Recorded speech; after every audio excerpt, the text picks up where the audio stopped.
Après avoir contrôlé le nombre de salariés, on va s'attaquer au contrôle du bouton contrôler pour les contrôles faits par le logiciel de paye Sage et au bouton DSN Val pour les contrôles qui sont issus de l'utilitaire qu'on peut télécharger sur DSN Info.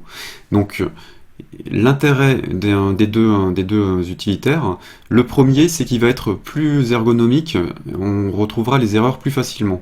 Alors que DSN Val, celui-là on va pouvoir le mettre à jour à chaque DSN et du coup on aura des contrôles qui seront peut-être plus récents que sur le bouton contrôler où la mise à jour se fera en fonction des nouvelles versions de la paye que vous aurez. Les nouvelles versions de DS avancées, excusez-moi, que vous aurez et que vous pourrez télécharger aujourd'hui en automatique. Donc on va voir comment on met à jour le logiciel DSN Val. Alors, encore une chose, pour que le bouton soit accessible, il faut que un paramétrage soit effectué par votre prestataire qui est spécialisé sur Sage. Si le paramétrage n'est pas effectué, vous aurez un bouton grisé et du coup, vous n'aurez pas accès à ces contrôles directement dans la DSN. Dans ce cas-là, c'est pas très grave, ou bien vous appelez votre prestataire, ou bien vous faites sans.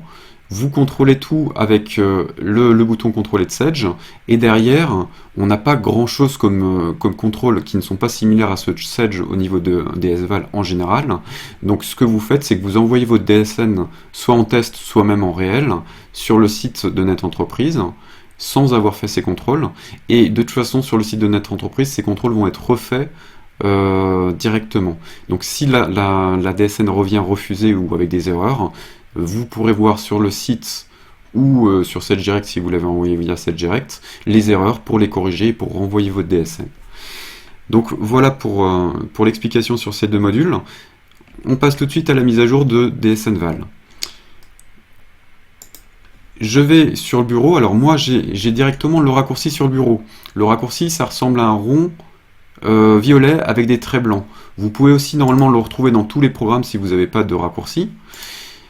Ce que je vais faire, c'est que je vais l'ouvrir et on va faire la mise à jour.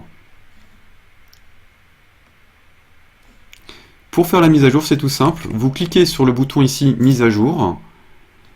Là, mon logiciel est à jour. S'il n'avait pas été à jour, on m'aurait simplement proposé de de télécharger la mise à jour et ça l'aurait fait en automatique.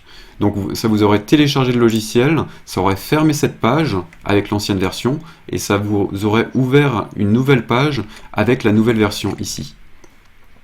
Donc là, il est bien à jour, on va pouvoir commencer à faire les contrôles.